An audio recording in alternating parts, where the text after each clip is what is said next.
Hello and welcome back to another episode of Baking with Bob Keto Edition. So if you are in the social medias, which you'll find along the bottom here, you may already know what today's recipes are. Also, if you're one of my patrons, you will definitely know what one of my next recipes are for today. So today is 2 keto recipes in one. We're going to do a sweet, quick whip-up dessert, and we're going to do a savoury dessert or savoury snack, as you can see from the images, hopefully in my hands. So, what is it? It is a strawberry cheesecake fluff, or any flavour fluff you'd like to make, and it is also cheese straws. Now, I have to be honest, I made these cheese straws for you last week, but my camera decided only to save half the footage, so here we go again. So, first stage, the one that everybody's asked me for on the social medias is the cheesecake fluff. What will we need? Let me grab my phone because I have worked out all of your carbs and everything for this. So we're going to need 50 ml of double cream. You're going to need 1 teaspoon of sugar-free jelly, whichever flavour you like, the crystal form. I'll show you which one I use in a second. And 4 tablespoons of cream cheese. That is it. A nice big mug. I tend to use, in the UK, we have these Sports Direct mug, but you can use any giant mug, just because it helps get the whisk in there. So this whole mug of dessert has 2.8 grams of carbs. How amazing is that? Perfect. It also is what everyone in keto calls a fat bomb, because it has 43.8 grams of fat and 6.8 grams of protein. So if you need to get your fat levels in, this is perfect for you. If you don't need to get your fat levels in and you just want this beautiful dessert, you can. Also, you can halve the ingredients again if you like, which obviously will lower your carb count. And there are some other different things you can do. But first of all, let's get into it. So what do we need? Let's put in our 4 tablespoons of cream cheese. Now I'm hoping and praying the close-up camera records today. In that goes. Then pop in the double cream. And straight away, so by the way, I'm using the Hartley's sugar-free. As you can see, I've used this before because I've already made one before. So yes, this is sugar-free, so there's nothing to count in that. And then you want a teaspoon's worth to go in. Let's just put a little bit more in than that because that wasn't quite full. Then what I want you to do is grab your whisk, place it in, and away we go. Here we go.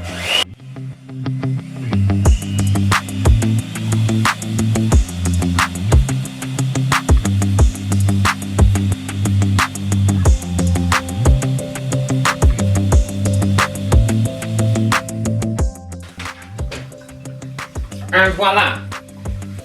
Cheesecake fluff. Now wait. You can just stop there. I don't.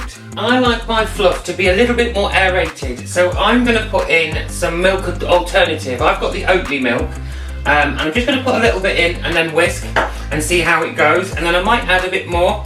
Let's have a quick look.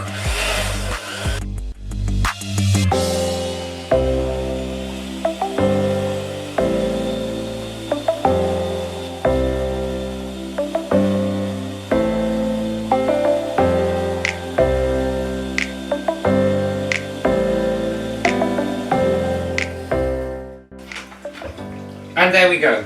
So I didn't need to add any more to mine. So if I just show you one here, look at that. Amazing.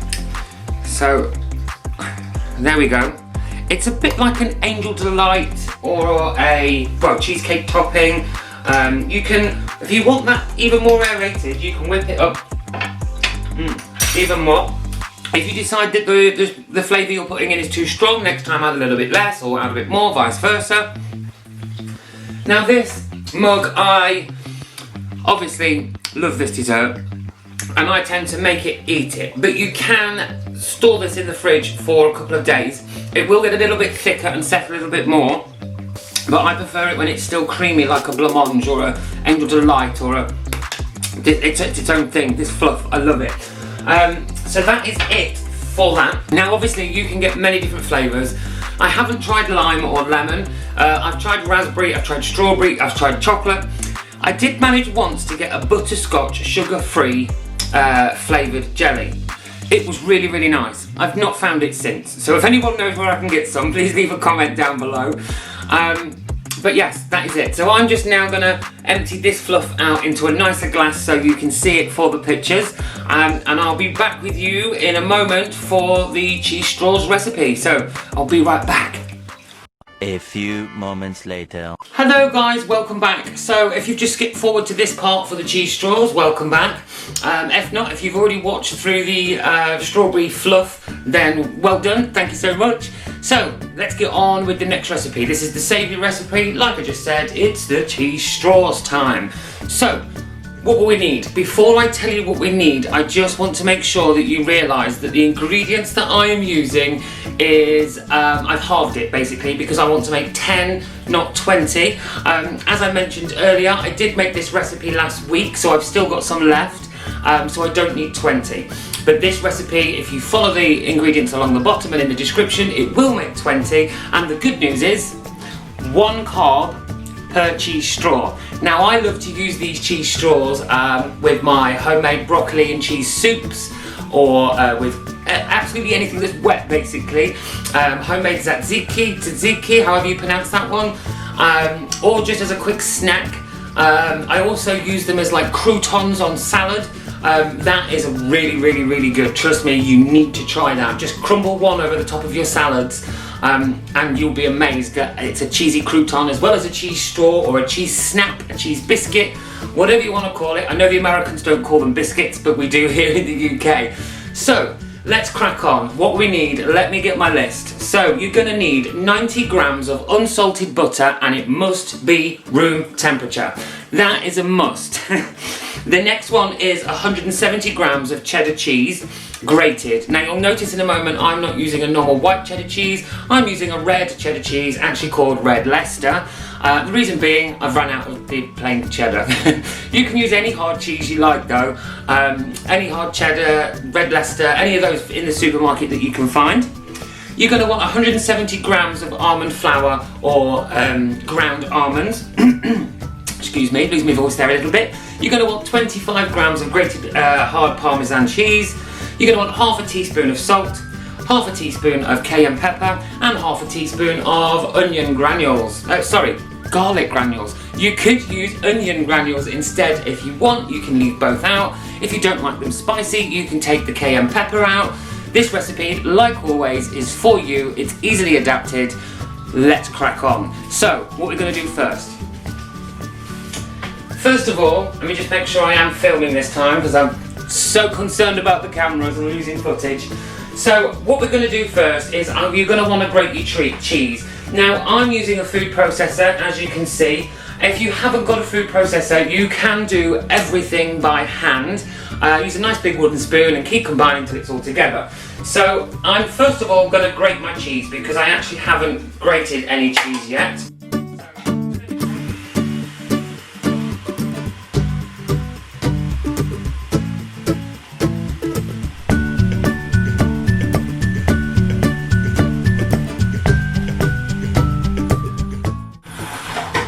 And there we go, that's my cheese grated, and as always, in this machine, I don't know what it is, but it always gets stuck at the top, so I'm just going to take that out quickly. Make sure you've got all of your cheese out of the grater. Sometimes it is easier just to do the grating by hand.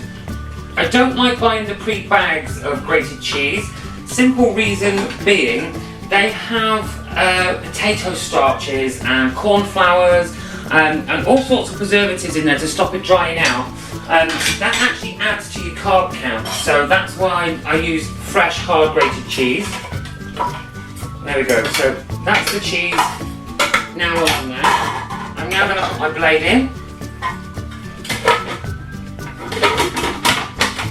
Okay, so next what I want you to put in is the butter. Actually I should have the lid off for that.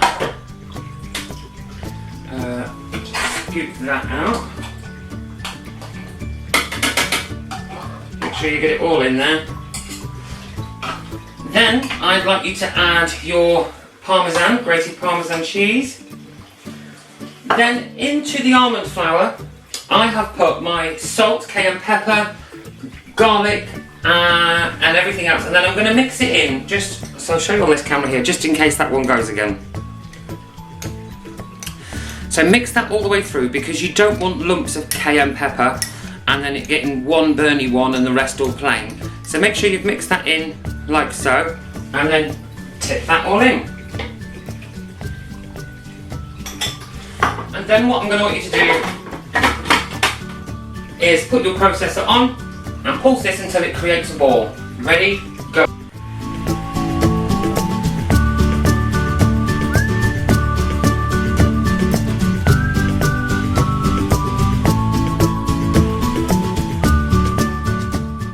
Okay, hopefully you saw that on the close-up camera. The whole mix went from being quite dry and all separated and looked like it was becoming breadcrumbs into this nice dough ball that we have here.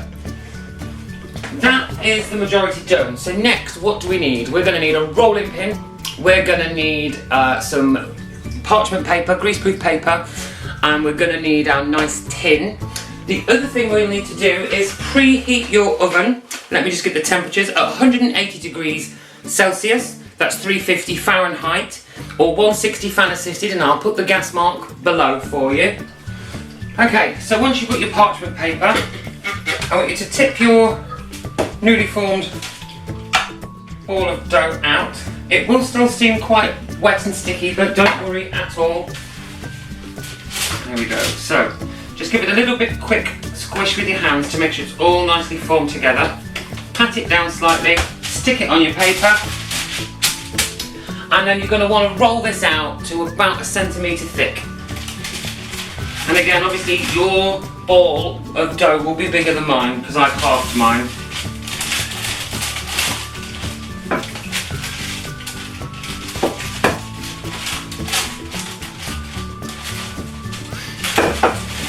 Okay, once it is rolled out, I find the easiest way to do this is with a pizza roller. And if you want them to be nice and uniform, just cut the edges off.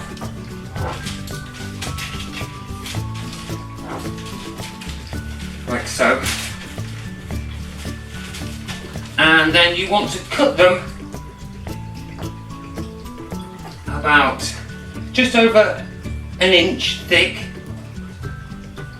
into nice strips.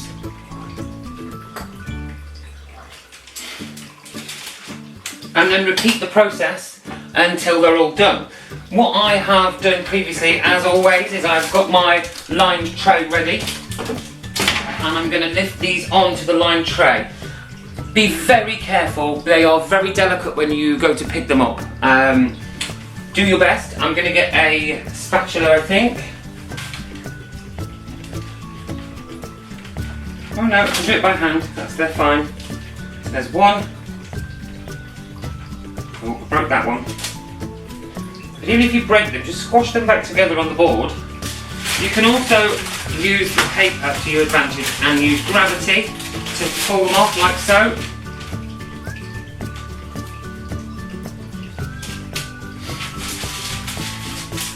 And like I say, re-roll and keep going until all of your dough mixture is gone. A few moments later. Okay, so that's it, you're done. All you need to do now is pop them into the oven. I'm just going to get the grease off my hands and I'll be right back.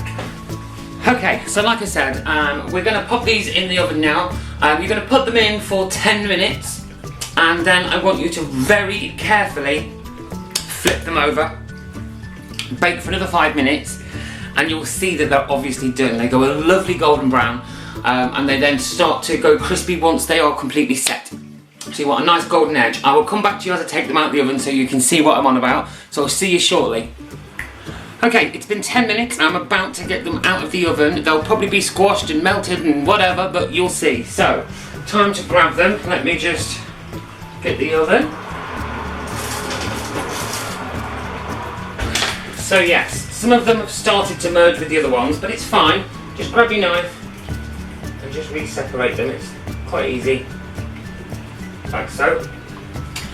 And then you're going to want to try and flip these. Now I will be honest, I have made my portions a little bit big on this one, but that's because that's how I wanted them.